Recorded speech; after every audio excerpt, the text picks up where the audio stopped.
ಇವತ್ತು ನಾವು ಊಟ ಮಾಡಿದ ತಕ್ಷಣ ನೀರು ಬಿಟ್ಟರು. ನೀರು ಹಿಡ್ದಾಕಿ ಮನೆ ಕ್ಲೀನ್ ಮಾಡೋಣ, ಹಬ್ಬ ಹತ್ರ ಬಂತಲ್ಲ ಅಂತ ಕ್ಲೀನ್ ಮಾಡೋಕ್ಕೆ ಸ್ಟಾರ್ಟ್ ಮಾಡಿದಾಗ ಮನೆ ಈ ಥರ ಇತ್ತು. ನಮ್ಮ ರಾಣಿ, ನಾನು, ಆಮೇಲೆ ನಮ್ಮ ಮನೆಯವರು ಸೇರ್ಕೊಂಡು ಹೆಂಗೆ ಕ್ಲೀನ್ ಮಾಡಿದ್ದೀವಿ ಅಂತ ತೋರಿಸ್ತೀನಿ ನೋಡಿ. ಈ ನನ್ನ ಮಕ್ಕಳು ಮತ್ತೆ ಶುರು ಮಾಡಿದ್ರಯ್ಯ. ನಾನು ಮೇಲೆ ಹತ್ತಿ ಮನೆ ಕ್ಲೀನ್ ಮಾಡೋದು ನೋಡಿ ನಮ್ಮ ರಾಣಿ ಎಗರಾಡ್ತಿದ್ದಾಳೆ ಅಂತೇಳಿ ನಮ್ಮ ಮನೆಯವರು ನಮ್ಮ ರಾಣಿನೂ ಮೇಲೆ ಹತ್ತಿಸ್ಬಿಟ್ರು.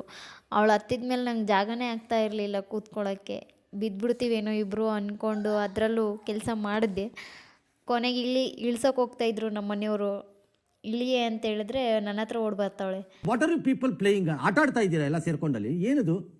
ಮನೆ ಕ್ಲೀನ್ ಮಾಡಬೇಕಾದ್ರೆ ಮಧ್ಯದಲ್ಲಿ ಬಂದು, ಅಪ್ಪಿ ನನಗೆ ಒಂದೆರಡು ಫೋಟೋ ತೆಕ್ಕೊಡು, ಇವತ್ತು ಹೇರ್ ಕಟ್ ಮಾಡಿಸ್ತೀನಿ ಅಂತ ಹೇಳಿ ಬಂದರು ನಮ್ಮ ಮನೆಯವರು. 3 ತಿಂಗಳಿಂದನೂ ಬೈತಾ ಇದ್ವಿ ನಾವೆಲ್ಲ ಮನೆಯಲ್ಲಿ. ಅಷ್ಟು ದಿನದಿಂದ ಬೈದರೂ ಹೇರ್ ಕಟ್ ಮಾಡಿರಲಿಲ್ಲ. ಇವತ್ತು ನಮ್ಮಮ್ಮ, ನೀನು ಹೇರ್ ಕಟ್ ಮಾಡಿಸ್ಲಿದ್ರೆ ನಮ್ಮ ಮನೆಯೊಳಗೆ ಕಾಲಿಡಬೇಡ ಅಂತೇಳಿ ಸ್ಟ್ರಾಂಗಾಗಿ ವಾರ್ನ್ ಮಾಡಿದ್ದಕ್ಕೆ ಇವತ್ತು ಹೇರ್ ಕಟ್ ಮಾಡಿಸ್ಕೊತೀನಿ ಅಂತ ಹೇಳಿದ್ರು. ಅದಕ್ಕೆ ಈ ಹೇರ್ಸಲ್ಲಿ ಒಂದೆರಡು ಫೋಟೋ ತೆಕ್ಕೊಡು ಅಂತ ನನಗೆ ಕೇಳಿದ್ರು. ಬನ್ನಿ ತೋರಿಸ್ತೀನಿ ಫೋಟೋ ಹೆಂಗೆ ತೆಗ್ದಿದ್ದೀನಿ ಅಂತ. ಈ ಕಣ್ಣಲ್ಲಿ ಇನ್ನೀ ಏನೇನು ನೋಡಬೇಕು ಕಾಣ.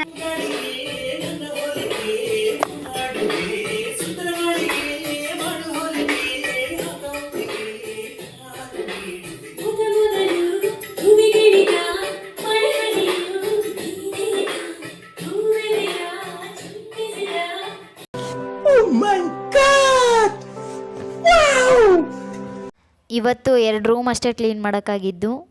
ಇಷ್ಟೇ ಕ್ಲೀನ್ ಮಾಡ್ಕೊಂಡ್ವಿ. ಕ್ಲೀನ್ ಮಾಡ್ಕೊಂಡ್ಮೇಲೆ ನಮ್ಮ ಮನೆಯವರು ಏರ್ ಕಟ್ ಮಾಡಿಸ್ಕೊಂಡು ಬಂದಿದ್ದರು. ಏರ್ ಕಟ್ ಆದಮೇಲೆ ಯಾವ ಥರ ಕಾಣಿಸ್ತಿದ್ದಾರೆ ಅಂತ ತೋರಿಸ್ತೀನಿ ನೋಡಿ ಇವಾಗ.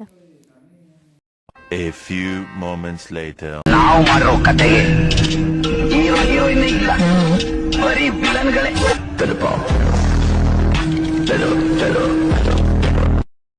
ಇದು ಆಕ್ಚುಲಿ ಚೆನ್ನಾಗಿ. ಬೆಳಗ್ಗೆ ತೊಳೆದಾಕಿದ್ದು ಬೆಡ್ಶೀಟ್ ಎಲ್ಲ ಒಣಗಿದ್ವು. ಒಳಗೆ ಎತ್ಕೊಂಬಂದು ಹಾಕಿ ಊಟ ಮಾಡಿಕೊಂಡು ಮಲಗಿದ್ವಿ. ವಿಡಿಯೋ ಇಷ್ಟ ಆದರೆ ಲೈಕ್ ಮಾಡಿ, ಶೇರ್ ಮಾಡಿ, ಕಮೆಂಟ್ ಮಾಡಿ. Thank you. ನಾಳಿನ ವಿಡಿಯೋದಲ್ಲಿ ಸಿಗ್ತೀನಿ. ಬಾಯ್.